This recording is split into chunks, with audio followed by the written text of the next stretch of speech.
말씀을 마무리하며 이름과 관련된 흥미로운 사실 하나만 나누겠습니다. 조선시대의 백성들은 왕의 이름을 함부로 말할 수도 그리고 쓸 수도 없었습니다. 이런 것들을 생각해보면 사실 왕 중의 왕이신 하나님은요, 우리에게 그분의 이름을 알려주지 않으실 수도 있었습니다. 왜냐하면 그분은 분명 많은 사람들이 그분의 이름을 헛되이 쓰며 신성모독할 것을 아셨기 때문입니다. 하지만 하나님께서는 그런 것들을 다 감수하실 마음을 가지시고 그분의 이름을 성경을 통해 알려주셨습니다.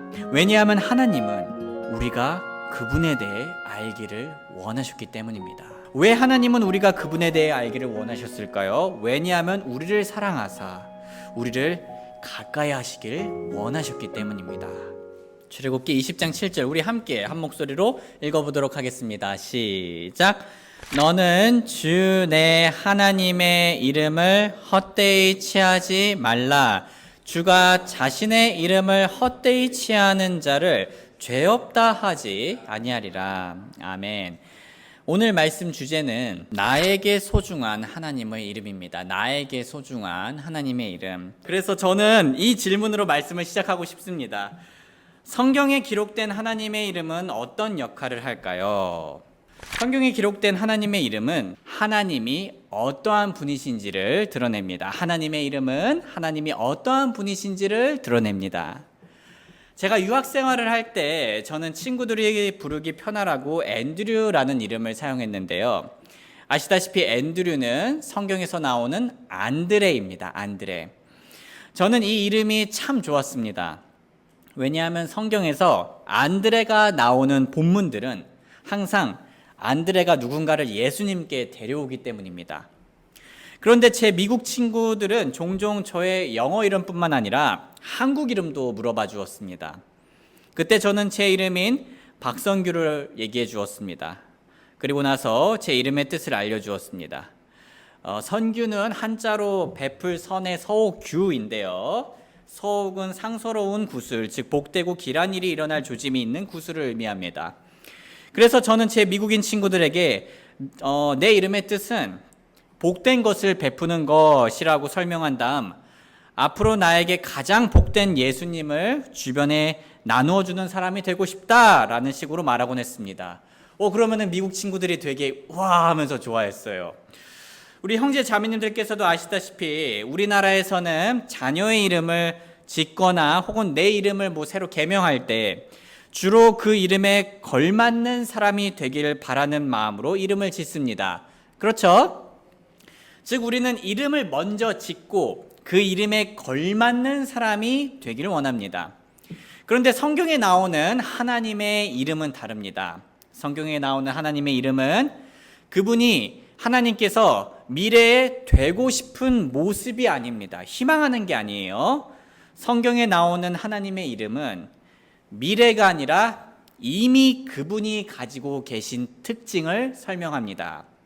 더 정확하게 말하자면 하나님의 이름 또는 명칭은 과거, 현재, 미래에 영향받지 않고 항상 동일한 그분의 변치 않으시는 특징을 설명해 줍니다. 우리 한번 성경에서 하나님의 이름이 그분의 어떤 특징을 드러내는지 몇 가지 예시를 보겠습니다. 먼저 창세기 17장 1절 말씀입니다.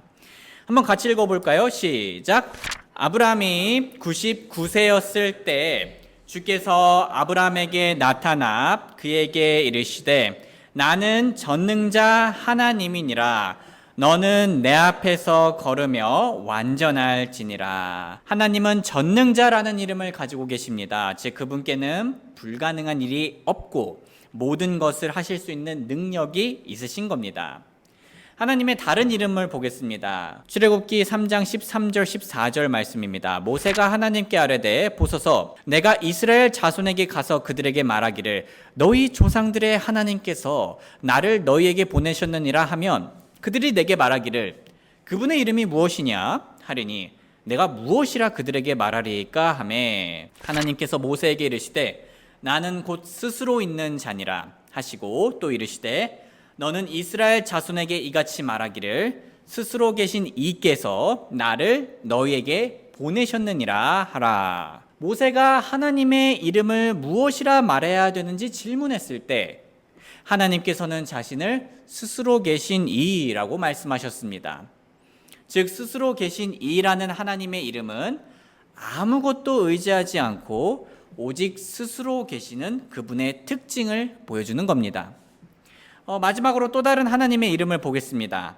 이번 거는 같이 읽겠습니다. 시작. 우리를 향해 하나님이 가지고 계신 사랑을 우리가 알았고 또 믿었나니 하나님은 사랑이심으로 사랑 안에 거하는 자는 하나님 안에 거하고 하나님도 그 안에 거하시느니라. 아멘. 하나님은 사랑이십니다. 이 이름은 사랑이라는 하나님의 본질적인 성품을 나타냅니다. 이처럼 성경에 나온 하나님의 이름들 또는 명칭들은 하나님의 특징 또는 그분의 활동에 대해서 설명을 해줍니다.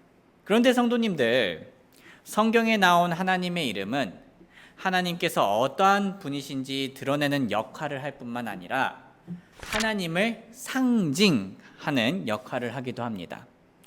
이걸 우리가 좀 더 이해하기 쉽게 예시를 하나 들겠습니다. 짜잔. 자, 이렇게 우리나라 이제 국기가 여기 나와 있는데요. 아시다시피 각 나라마다 국기를 가지고 있습니다. 국기는 그 나라를 상징하고요. 사진에서 보시다시피 우리나라는 아주 멋있는 태극기를 가지고 있습니다. 저는 제가 우리나라 사람이어서 그런지 몰라도 우리나라 국기가 제일 멋있어 보입니다. 참고로 우리나라의 국경일이나 기념일에는 태극기를 깃대 위로 끝까지 올립니다. 그리고 조의를 표하는 날, 즉 우리나라에게 있어서 슬픈 날에는 태극기를 끝까지 올리지 않고 내려서 답니다. 번거로울 수도 있지만 우리가 이렇게 하는 이유는 태극기가 우리나라를 상징하기 때문입니다. 성도님들, 실례지만 혹시 이 이미지를 보신 적이 있으십니까? 코로나가 전 세계적으로 유행했던 시기에 어느 외국 사람이 페이스북에 이런 이미지를 감히 게시했습니다. 자, 지금 저 태극기 문양에 지금 그 병균처럼 모양을 만들어낸 거죠. 그리고 한국을 뜻하는 사우스 코리아를 사우스 코로나라고 말하며 비꼬았다고 합니다. 자, 외국인이 이렇게 우리나라의 국기를 코로나라는 혐오스러운 병균처럼 만들면요, 지금 우리의 기분이 어떻습니까? 기분이 나쁘죠. 무척 불쾌합니다. 또한 만약 다른 나라 사람이 우리 눈앞에서 태극기를 짓밟고 있다고 상상해 보시길 바랍니다. 그리고 태극기를 가위로 자르고 찢어버립니다. 또 이제 태극기를 불로 태워버립니다. 자, 그때 우리의 기분이 어떻습니까? 매우 기분이 나쁘고 치욕스럽습니다. 모욕스럽습니다. 그런데 반대로 우리나라의 김연아 선수나 윤성빈 선수가 올림픽에서 금메달을 따고 태극기를 휘날리는 모습을 우리가 보았을 때 그때는 우리의 기분이 어땠나요? 그 태극기를 보고 감동스럽고 자랑스러웠을 겁니다. 자, 우리는 왜 태극기에 따라 이렇게 기분이 나빠지기도 하고 좋아지기도 할까요? 그 태극기의 천이 비싸거나 디자인이 이뻐서가 아닙니다. 우리가 태극기로 인해 기분이 나빠졌다, 좋아졌다 하는 이유는 태극기가 우리가 살고 있는, 우리의 삶이 있는, 우리가 사랑하는 조국 대한민국을 상징하기 때문입니다. 그렇죠? 성도님들, 하나님의 이름도 우리나라의 국기와 같습니다. 우리나라의 국기는 다른 나라 사람들에게 우리나라를 상징하는 것처럼 하나님의 이름은 다른 사람들에게 하나님을 상징하는 역할을 합니다. 더 쉽게 표현하자면 박선규라는 이름이 다른 사람들에게 저라는 사람을 상징하는 것처럼 하나님의 이름은 다른 사람들에게 하나님을 상징하는 겁니다. 그래서 다음과 같은 성경 구절들이 있습니다. 한번 같이 읽어보겠습니다. 시작. 오 주 우리 주여, 주의 이름이 온 땅에 어찌 그리 뛰어나신지요. 주께서 주의 영광을 하늘들 위에 두셨나이다. 하나님은 유다에서 알려지셨으며 그분의 이름은 이스라엘에서 위대하시도다. 우리는 말씀에 나온 것처럼 하나님의 이름이 뛰어나고 하나님의 이름이 위대하다고 말할 수 있는데요. 왜냐하면 그 이름이 뛰어나시고 위대하신 하나님을 상징하기 때문입니다. 하나님의 이름은 하나님을 상징하는 역할을 합니다. 우리는 지금까지 성경에서 하나님의 이름은 그분이 어떠한 분이신지 드러낸다는 것에 대해 살펴보았고요. 하나님의 이름은 그분의 특징에 대해서 알려주는 겁니다. 그리고 다음으로 우리는 하나님의 이름이 하나님을 상징한다는 것에 대해서 살펴보았습니다. 우리는 오늘 이 두 가지 사실을 통해 한 가지 결론을 내릴 수 있습니다. 그것은 바로 그러므로 하나님의 이름은 고결하고 거룩합니다. 하나님의 이름이 하나님이 어떠한 분이신지 보여주고 하나님의 이름이 하나님을 상징하기 때문에 그러므로 하나님의 이름은 고결하고 거룩합니다. 한번 우리 같이 읽어보도록 하겠습니다. 마태복음 6장 9절, 출애굽기 20장 7절 시작. 그러므로 너희는 이런 식으로 기도하라. 하늘에 계신 우리 아버지여, 아버지의 이름이 거룩히 여겨지게 하옵시며 너는 주 내 하나님의 이름을 헛되이 취하지 말라. 주가 자신의 이름을 헛되이 취하는 자를 죄 없다 하지 아니하리라. 자, 말씀처럼 하나님의 이름을 거룩히 여겨야 하며 또 헛되이 취해서는 안 됩니다. 만약 누군가 하나님의 이름을 거룩하게 여기지 않고 헛되게 여기며 가볍게 또는 부정적으로 사용하면 그것은요, 신성모독입니다. 성도님들, 저는 사회복무요원으로 근무를 했었습니다. 저는 특수학교에서 일을 하게 되었는데요. 하루는 함께 복무하고 있던 사람들과 미국 드라마를 보았습니다. 방학이었어가지고 좀 시간이 남았었어요. 그런데 제가 그 드라마를 보다가 인상을 찌푸리게 되었던 장면이 있었습니다. 그 드라마의 주인공이 자신의 안 좋은 상황 때문에 지저스 크라이스트라고 말하는 겁니다. 자, 성도님들, 지저스 크라이스트는 우리나라 말로 무슨 뜻이죠? 그리스도. 네, 맞습니다. 네, 예수 그리스도입니다. 지금 제 말을 들으시는 분들 중에서는 미국 그 영화 드라마 주인공이 그리스도인이어서 어려운 상황 속에서 예수님을 찾았던 건가라고 생각하실 수도 있습니다. 하지만 아니었습니다. 예수 그리스도의 이름을요, 제기랄 젠장과 같은 비속어로서 사용한 겁니다. 사실 제가 봤던 미국 드라마뿐만 아니라 미국 매체에서는 하나님과 예수님의 이름을 비속어처럼 심지어 욕처럼 사용할 때가 자주 있습니다. 그래서 배우가 오마이갓이나 지저스 크라이스트라고 말해도 우리나라 자막으로는요, 제기랄 젠장이라고 번역을 합니다. 사실 그것보다 더 심한 의미로 욕을 쓰는 거예요. 그건 우리나라 번역가들이 잘못 번역한 게 아니라 그 영화나 드라마의 배우가 말하고자 하는 것을 정확하게 전달한 겁니다. 영어는 같은 단어라도 뉘앙스와 상황에 따라 다양한 뜻으로 사용될 수 있습니다. 그래서 번역가들은 하나님과 예수님의 이름을 해당 영화나 드라마가 의도했던 뜻대로 번역을 한 겁니다. 그런데 안타깝게도요, 오늘날 우리나라 사람들이 이런 걸 배우고 있습니다. 안 좋은 상황이 생기거나 재수없는 상황이 생기면 하나님의 이름을 헛되게 취하여 오마이갓이라고 말하거나 지저스 크라이스트라고 말을 하는 겁니다. 웹툰, 드라마, 영화, 댓글, 심지어 실생활에서 자주 그렇게 사용합니다.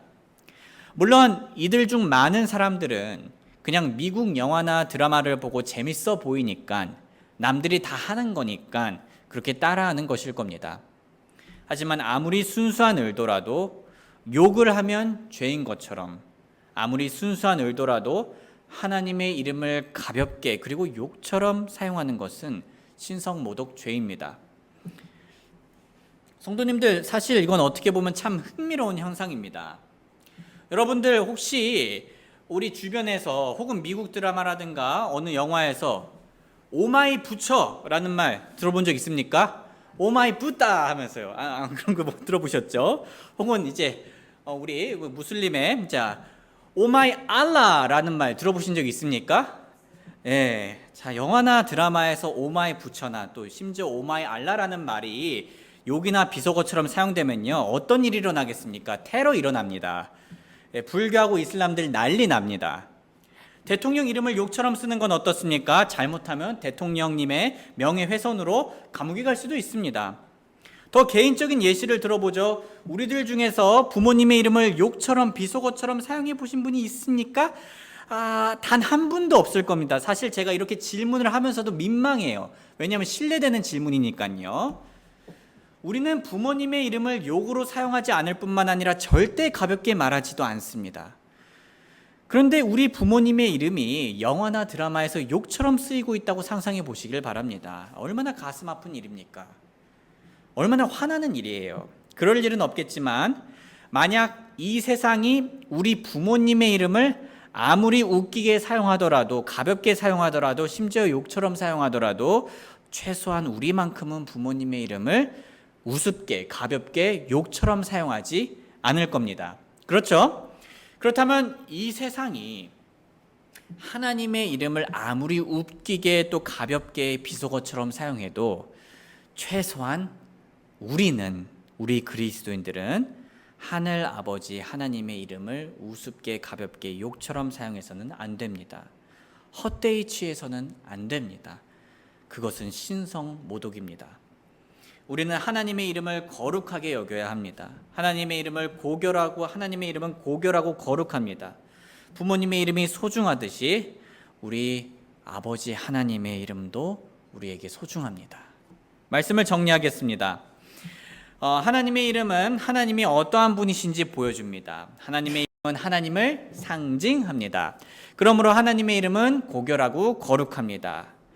소중한 형제 자매님들, 우리를 구원하신 하나님을 사랑하는 가족이 되고 싶습니까? 하나님을 올바르게 사랑하고 싶습니까? 그렇다면 가장 먼저 우리가 해야 될 것은, 기본적으로 해야 될 것은 하나님의 이름을 소중히 여기는 것입니다. 말씀을 마무리하며 이름과 관련된 흥미로운 사실 하나만 나누겠습니다.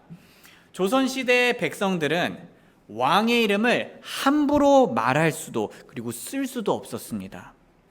이런 것들을 생각해 보면 사실 왕 중의 왕이신 하나님은요, 우리에게 그분의 이름을 알려주지 않으실 수도 있었습니다. 왜냐하면 그분은 분명 많은 사람들이 그분의 이름을 헛되이 쓰며 신성모독할 것을 아셨기 때문입니다. 하지만 하나님께서는 그런 것들을 다 감수하실 마음을 가지시고 그분의 이름을 성경을 통해 알려주셨습니다. 왜냐하면 하나님은 우리가 그분에 대해 알기를 원하셨기 때문입니다. 왜 하나님은 우리가 그분에 대해 알기를 원하셨을까요? 왜냐하면 우리를 사랑하사 우리를 가까이 하시길 원하셨기 때문입니다. 우리 모두 우리에게 자신의 이름을 은혜롭게 먼저 알려주신 하나님의 그 크신 사랑에 대해 감사드리며 하나님의 이름을 소중히 여기길 주님의 이름으로 소원합니다. 우리 잠시 노래가 연주되는 동안 귀한 그 이름, 복된 그 이름을 알려주신 하나님께 감사드리는 시간 가지도록 하겠습니다.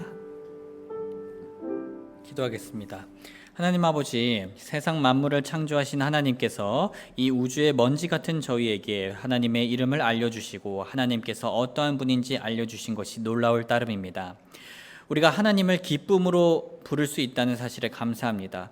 저희가 앞으로 그 이름을 소중히 여기며 하나님을 사랑할 수 있는 자세를 갖추도록 도와주시옵소서. 그렇게 저희 교회가 하나님을 사랑하는 가정들로 넘치길 원합니다. 감사드리며 예수님의 이름으로 기도드립니다. 아멘.